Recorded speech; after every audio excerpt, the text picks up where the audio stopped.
This is the Linear Algebra Lectures video series. You can find more information about this video as well as a link to the written textbook in the description below.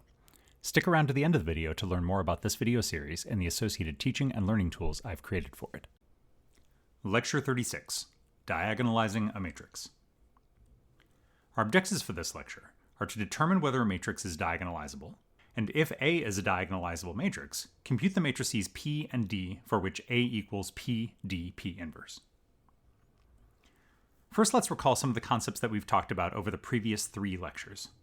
If we have an n by n matrix A, a non-zero vector V in Rn is an eigenvector for A if AV equals lambda V for some scalar lambda.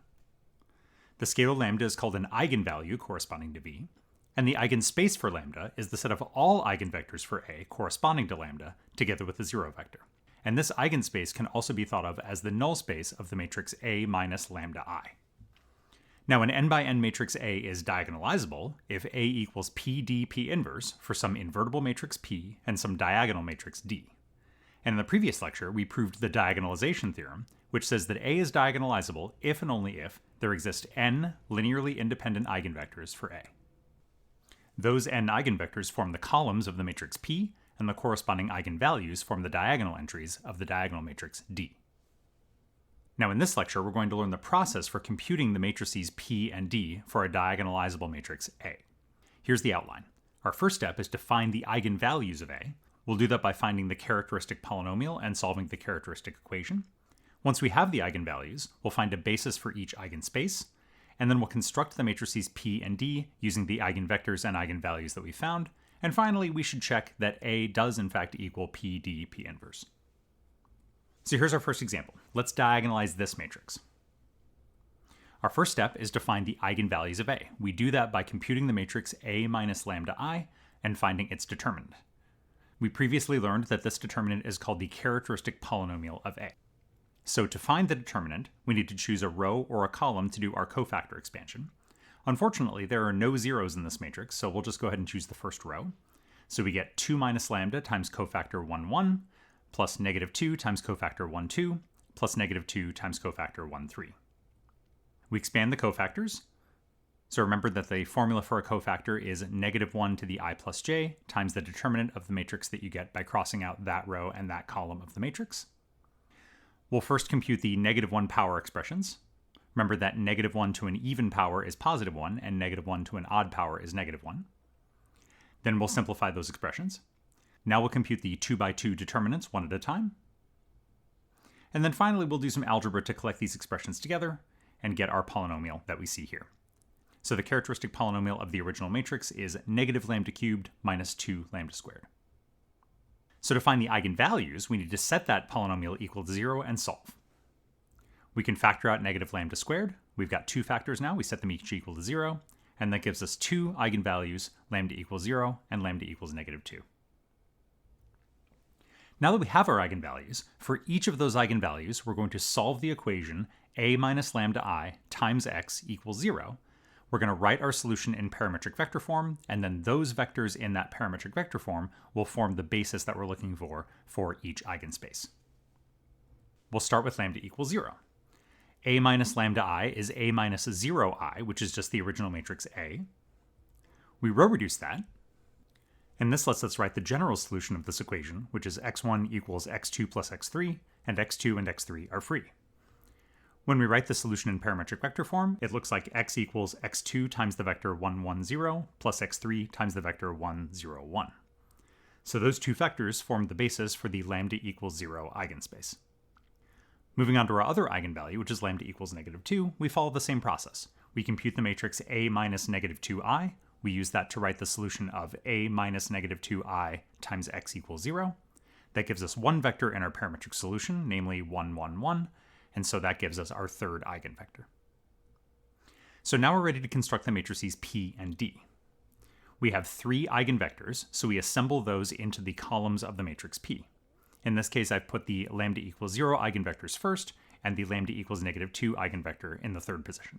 And then D is a diagonal matrix, and the entries on the diagonal are the corresponding eigenvalues for the vectors that we put into the columns of P. Since I put the lambda equals 0 eigenvectors first, I have to put 0, 0 in the first 2 diagonal positions of D, and then because I put the lambda equals -2 eigenvector third, I have to put that -2 into the third diagonal position of D. Now I could have made different choices. For example, in this diagonalization, I could have put the lambda equals 0 eigenvectors into the first and third positions, and then I have to put zeros into the first and third diagonal entries of D, and then if I put the lambda equals -2 eigenvector in the middle position, then the -2 has to go into the middle diagonal position of D. Both of these are valid diagonalizations, and we can check then that A does in fact equal P D P inverse. You see here that I've checked it using the first diagonalization that we used. Now P is not a valid choice for the name of a matrix using my calculator, so I use the letter B instead, but here when I compute B D B inverse, I get the original matrix A. So one thing to notice here is that eigenspace bases are not unique. The same subspace can have many different bases, and so that means that diagonalizations are also not unique. Now the dimension of the eigenspace doesn't change, so the number of eigenvectors that we get for each eigenspace, that will stay the same. And if you use a computer algebra system to do a diagonalization, you might notice that the basis that you get will look different than what you get by computing by hand. Okay, let's do another example. So here we have a matrix B, and we'd like to diagonalize it. So we'll once again follow our outline. The first step is to find the eigenvalues of B. So again, we do that by finding the characteristic polynomial. And in this case, coincidentally, it works out that the characteristic polynomial is the same as what we got in example 1, negative lambda cubed minus 2 lambda squared. So just as in example 1, we set that equal to 0 and solve, and we get two eigenvalues, lambda equals 0 and lambda equals -2. And now that we have our eigenvalues, we want to find the corresponding eigenvectors. So we'll start with lambda equals 0, just like we did back in example 1. We'll solve the equation b minus 0i times x equals the 0 vector. Here I'm using an augmented matrix, which is always an option. And that gives us the solution x1 equals x2 is free, and x3 equals 0. And that gives us one eigenvector for this eigenspace, namely the vector 1, 1, 0. Moving on to our other eigenvalue, lambda equals -2, we set up the matrix B minus -2i, row reduce. That gives us the solution x1 equals x3, x2 equals x3, and x3 is free. Writing this solution in parametric vector form gives us one vector, namely the vector 1, 1, 1. Now that's it, those are all the eigenvalues, and notice that we only found two eigenvectors. There are no other eigenvalues, there's nowhere else for us to look for additional eigenvectors, and any eigenvector of B is going to have to be a multiple of one of these two eigenvectors. There's nowhere else to go to find additional eigenvectors that would be linearly independent from these two eigenvectors. So because we only found two linearly independent eigenvectors, not three, that means that this matrix B is not diagonalizable. And notice that we got the exact same characteristic polynomial as we got from example 1. And so these examples illustrate that you can't always tell whether a matrix will be diagonalizable just by looking at its characteristic polynomial. However, there is a special case where we can tell that a matrix will be diagonalizable by looking at its characteristic polynomial.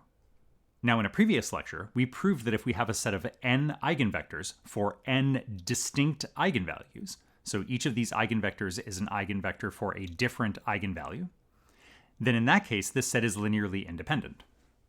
And so it's sufficient to say that if your n by n matrix A happens to have n different eigenvalues, so when you solve that characteristic equation, you get n different solutions, then that guarantees that your matrix is going to be diagonalizable.